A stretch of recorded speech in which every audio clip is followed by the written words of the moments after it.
Olá, sejam muito bem-vindos.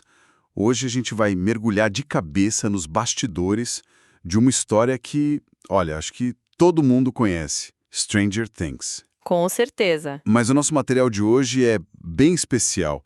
É um roteiro-análise, um documento que não só conta a história, mas que destrincha a espinha dorsal dela, sabe? O porquê dela funcionar tão bem. Exato. E sabe o que eu mais quero descobrir com esse roteiro hoje é qual é o pulo do gato?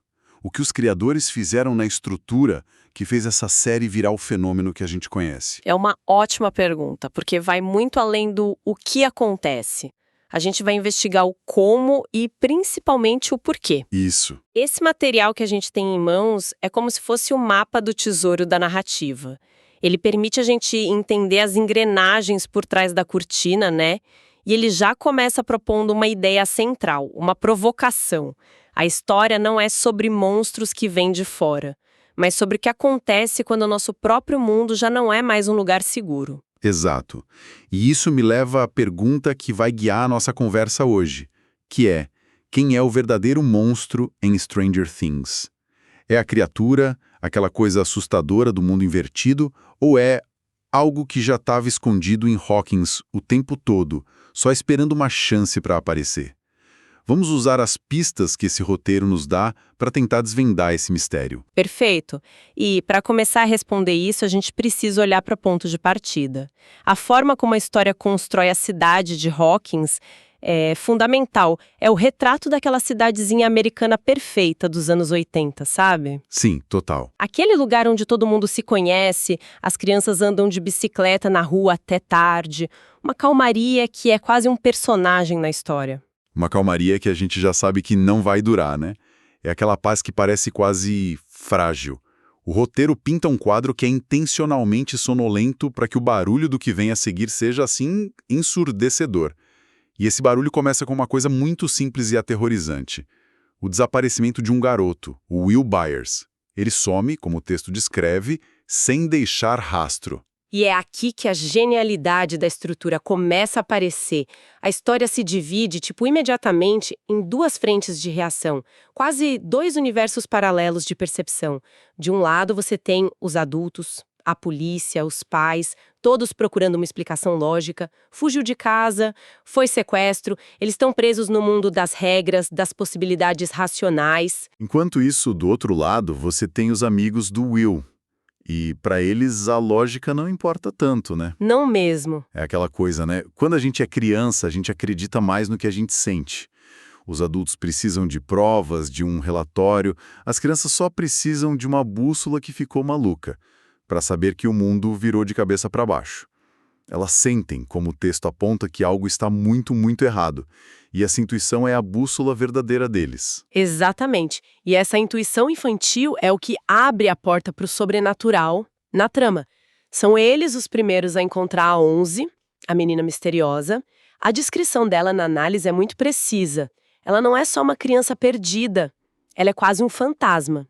Assustada, com vocabulário mínimo, mas com poderes que desafiam qualquer explicação. Ela é a primeira peça do quebra-cabeça que não se encaixa no mundo lógico dos adultos. E a origem dela, que a gente vai descobrindo aos poucos, já começa a responder a nossa pergunta sobre o verdadeiro monstro. Ela não fugiu de uma casa de uma família. A narrativa deixa bem claro que ela escapou de um lugar onde experiências ultrapassaram limites que nunca deveriam ter sido cruzados. Nossa, essa frase é forte. Ela é vítima de um monstro muito humano. Ambição científica sem ética, sem limites. Perfeito. A 11 é a prova viva do segredo sombrio de Hawkins. O laboratório do governo não é só um cenário, é o marco zero da catástrofe. A busca por poder, por avanço, por uma vantagem na Guerra Fria, essa busca cega é o que leva eles a brincarem com forças que eles não entendem. A análise usa uma imagem muito poderosa para descrever isso. Na tentativa de abrir portas para o conhecimento, eles acabaram abrindo uma porta perigosa para um outro lugar. O monstro não invadiu Hawkins. Não, ele foi convidado a entrar. E que lugar é esse? Vamos falar um pouco dessa colisão de mundos. porque a forma como o mundo invertido é descrito é fascinante. Não é só um lugar escuro e vazio.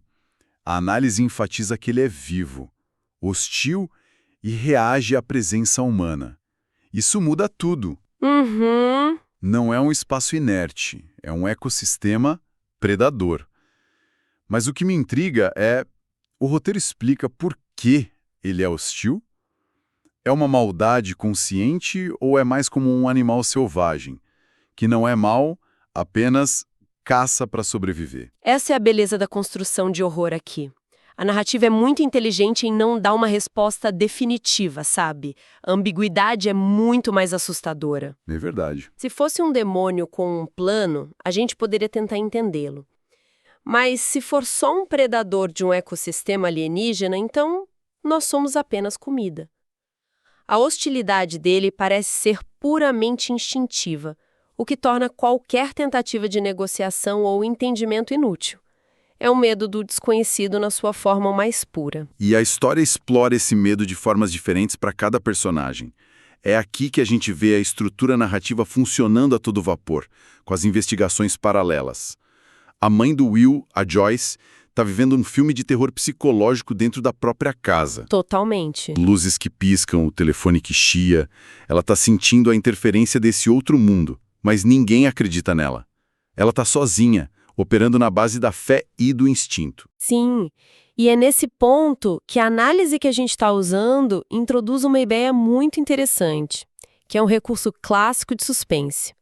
Cada personagem tem o que a gente pode chamar de informação limitada. Boa. A Joyce tem a conexão espiritual com o filho. As crianças têm a 11 e a bússola. E o chefe de polícia, o Hopper, tem a lógica e os recursos de uma investigação formal. Ninguém tem o quadro completo. E a gente, o público? O público é o único que vê todas as peças se juntando. E isso cria uma tensão gigantesca, porque nós sabemos do perigo antes que eles consigam se conectar. E o Hopper é o contraponto perfeito para Joyce. A análise descreve ele como um homem marcado por perdas do passado. Ele é o cético, o cara que já perdeu a esperança. Ele começa a investigação seguindo o manual, o protocolo. Ele é a lógica pura. Só que, em Hawkins, a lógica tem um limite. E ele bate de frente com esse limite. Exatamente. A jornada do Hopper é a jornada do homem racional sendo forçado a aceitar o impossível. Cada pista que ele segue, em vez de esclarecer o caso, só o torna mais bizarro. Ele encontra escutas do governo, testemunhas que desaparecem, ele percebe que a verdade é maior do que qualquer teoria racional. O roteiro força esses dois opostos, a fé inabalável da Joyce e o ceticismo quebrado do Hopper, a se encontrarem no meio do caminho. Uhum. Eles precisam um do outro para encontrar a verdade. É o momento em que todas essas pistas finalmente se encaixam. A fé da mãe, a lógica do policial e a coragem aventureira das crianças. Nenhum deles conseguiria sozinho. É uma defesa brilhante da colaboração, da união de diferentes perspectivas. A verdade só aparece quando eles param de olhar apenas para o próprio umbigo. Precisamente. A tensão é construída não só pela ameaça do monstro, mas pela dificuldade humana de conectar essas visões de mundo. E essa conexão se torna uma questão de vida ou morte quando a gente chega no clímax. A barreira entre os mundos, que antes era sutil, começa a se despedaçar. O roteiro descreve esse momento como um ponto de puro desespero. A ameaça deixa de ser uma sensação, um barulho na parede. Ela se torna física, visível. O texto é direto. Criaturas atravessam e pessoas somem. O horror vira a realidade. E no meio desse caos, a análise foca no amadurecimento das crianças. Tem uma frase ali que, para mim, resume tudo. Elas enfrentam o medo não com força, mas com união. Lindo isso. Não é sobre ter uma arma maior, é sobre ficar um do lado do outro. A jornada dela é incrível. Ela foi criada para ser uma arma, uma ferramenta. Ela só conhecia a dor e a obediência. Sim, mas com os meninos ela aprende o que é amizade, o que é lealdade. E no final, ela se depara com uma escolha, a análise chama de a escolha definitiva. Ela entende que para fechar o portal e salvar os amigos, ela talvez precise se sacrificar. E aqui tem uma distinção emocional muito importante que o texto aponta. Ela não faz isso por obrigação, mas por amizade. É um ato de amor. Exato, um ato de amor, não de dever. Ela transcende a sua programação. E essa escolha é o verdadeiro clímax. A análise define o confronto final como não apenas físico, é emocional. A luta contra a criatura é a manifestação externa de uma luta interna que a 11 travou a série inteira. Bem colocado. A questão central não é se ela é forte o suficiente para derrotar o monstro, mas se ela vai escolher o amor em vez do poder, o sacrifício em vez da sobrevivência. É o ato de proteger quem você ama que define a vitória. Isso me faz voltar à nossa pergunta principal. A criatura, o Demogorgon, ele é derrotado pela única coisa que os cientistas do laboratório não entendiam e não valorizavam: a empatia, a conexão humana. O monstro de outro mundo é vencido por uma força do nosso mundo. Exatamente. É a antítese perfeita. O laboratório representa a desumanização em nome do progresso, a 11, com o seu ato final, representa a reumanização através do sacrifício. E o impacto disso é permanente. A análise termina essa sessão com uma frase que ecoa: e quando o silêncio retorna, Hawkins nunca mais será a mesma. Uau! A ameaça física pode ter sido contida, mas a inocência, a crença de que o mundo era seguro, essa foi perdida para sempre. O que nos joga direto na reflexão final dessa análise, na mensagem por trás de tudo. E aqui, o texto não deixa espaço para dúvidas. Ele afirma: Stranger Things fala sobre monstros, sim, mas os verdadeiros monstros são segredos, as experiências sem limites e a falta de empatia. Isso muda completamente o jogo, né? Completamente. O Demogorgon é só o sintoma, a doença é outra. A doença é humana. A análise tira o foco da criatura e o coloca sobre as ações que permitiram que ela surgisse. O monstro do outro mundo é uma consequência, não a causa do mal. Ele é um predador que foi solto numa cidadezinha por outros predadores que usavam jalecos em vez de garras. E a análise continua, listando outras verdades que a série explora através do sobrenatural. Crescer dói. Perder faz parte. E reforça a ideia de que a maior força que existe na história não é a telecinese da 11, mas algo muito mais simples e poderoso, que é não abandonar quem você ama. E tudo isso se amarra numa conclusão potentíssima que o roteiro nos apresenta. Ele diz que o medo não vem apenas do outro mundo. Ele nasce quando o nosso próprio mundo falha em proteger os mais frágeis. Isso é o coração de tudo. O portal para o mundo invertido só foi aberto porque, aqui no nosso mundo, um sistema falhou. Sim, cientistas falharam em seu dever ético, o governo falhou em supervisionar, a comunidade falhou em perceber o que acontecia bem debaixo do nariz de todos, a falha é interna. O perigo que vaza para fora é só um reflexo dessa falha interna. E isso nos leva à pergunta final que a própria análise deixa no ar e que eu acho que responde nossa questão inicial. O maior perigo vem da ameaça externa, do mundo invertido, ou das decisões humanas que abriram a porta em primeiro lugar? Fica bem claro que a resposta é a segunda opção. Sem dúvida, o monstro é o catalisador. O verdadeiro horror é o vácuo moral que existia no laboratório, a decisão consciente de sacrificar uma criança em nome de um poder maior.